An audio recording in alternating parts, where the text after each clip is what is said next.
శరీరధారి ఉన్న దినములలో మహారోదనముతోనూ. ఏమండి, ఈ మాటలు గమనించాలి.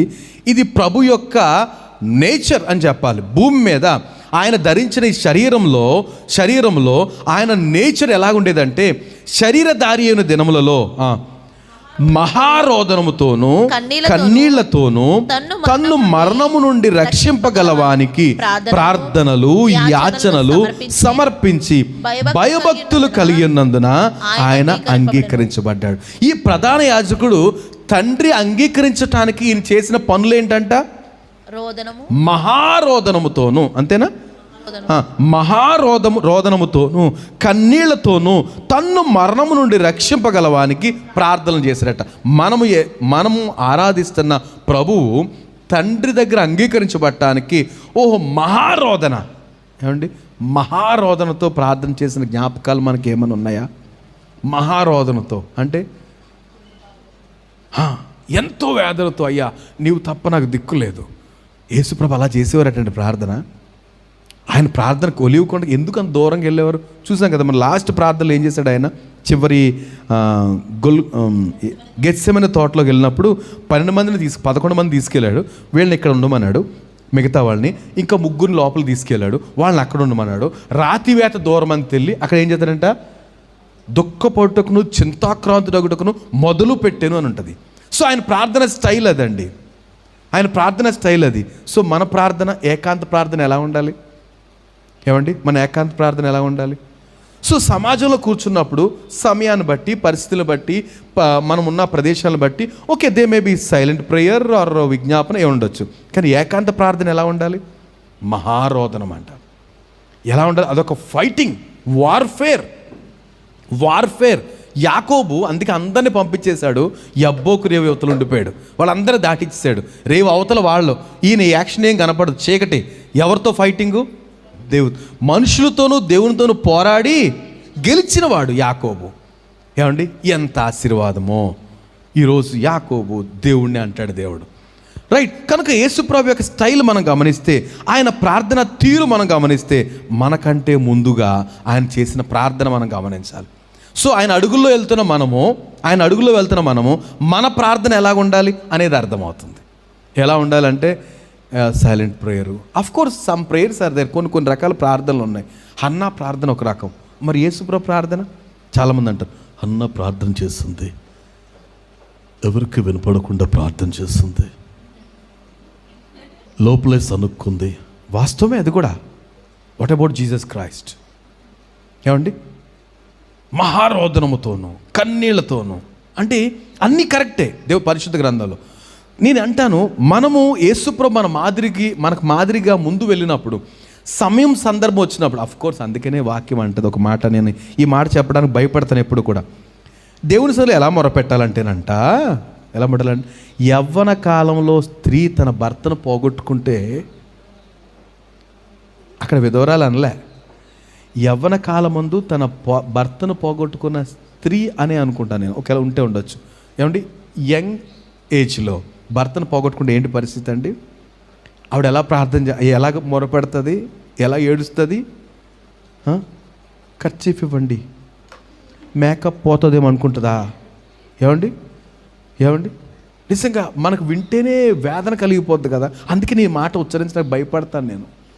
ఈ మధ్యకాలంలో ఒక సహోదరి, మనకు తెలిసిన అమ్మాయి, తన భర్త చనిపోయినప్పుడు నిజంగా చాలా, అసలు తనతో మాట్లాడటానికి సాహసం చేయలేదు నేను.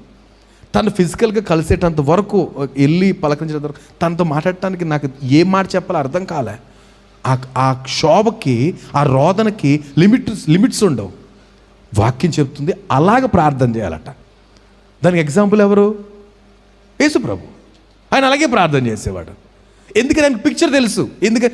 తండ్రితో అంగీకరించబడటం అంటే, అమ్మో, it is not an ordinary thing, సామాన్య విషయం కాదు. మనం అనుకున్నాం, ఎందుకు అంగీకరించలే, మనల్ని అంగీకరించకపోతే ఇంకెవరిని అంగీకరిస్తాడు? విశ్వాసం మంచిదే, కానీ ఒక మాట చెప్పనా మీకు, ప్రభు అంటాడు, ఈ మాటకి నాకు ఇంకా పూర్తిగా ఎవిడెన్స్, నేను ప్రార్థన చేస్తాను.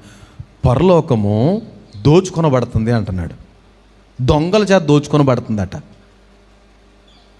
మీకు డౌట్ వచ్చేసింది, అక్కడ అసలు ఎవరు దొంగలు ఉండరు, చిమ్మిట్టు కొట్టదు అంటాడు ప్రభు, పరలోకం దోచుకుని పడితే అక్కడ మాత్రం సంపద ఎందుకండి అనుకుంటున్నారా? పరలోకము సందర్భం గుర్తుందా మీకు? పరలోకం దోచుకునబడుతుందంట. కొంతమంది దురాక్రమణదారులు దోచేసుకున్నారు. అంటే విశ్వాసం ద్వారా నన్ను తీసుకెళ్ళకపోతే ఎలా తీసుకెళ్తావు అంటాడు. నీ నమ్మిక చొప్పు నీకు కలుగును గాక. ఆ నమ్మిక అలాగుంది, కానీ ఓ ప్రార్థన లేదు.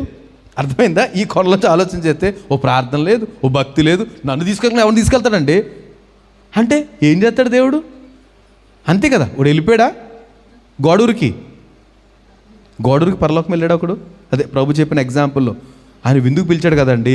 రాజులను గొప్పలు అందరినీ పిలిచాడు, ఎవరు రాలేదు. కనుక యజమాని అంటాడు, అరే ఈ పిలిచిన వాళ్ళు ఎవరు రాలేదు కాబట్టి ఊరి మీదకి వెళ్ళిపోయి కుంటోళ్ళని గుడ్డోళ్ళు అందరూ తోలుకొచ్చారు అన్నాడు. అందరూ వచ్చేసారు. అందరూ వచ్చేస్తే గుమ్మాలు, అరే రూములు వచ్చారు, స్నానాలు చేయండి ఫస్ట్, ఫ్రెష్ కొత్త డ్రెస్సులు, అందరికి రాజ వస్త్రాలు ఇచ్చేసారు. షూట్లే అందరూ షూట్లు వేసుకుని. అసలు అంత బికారోళ్ళకి బెగ్గర్స్కి స్నానాలు చేసి మంచి బట్టలు ఏమంటే వేసుకోవడం బాధ ఏంటి?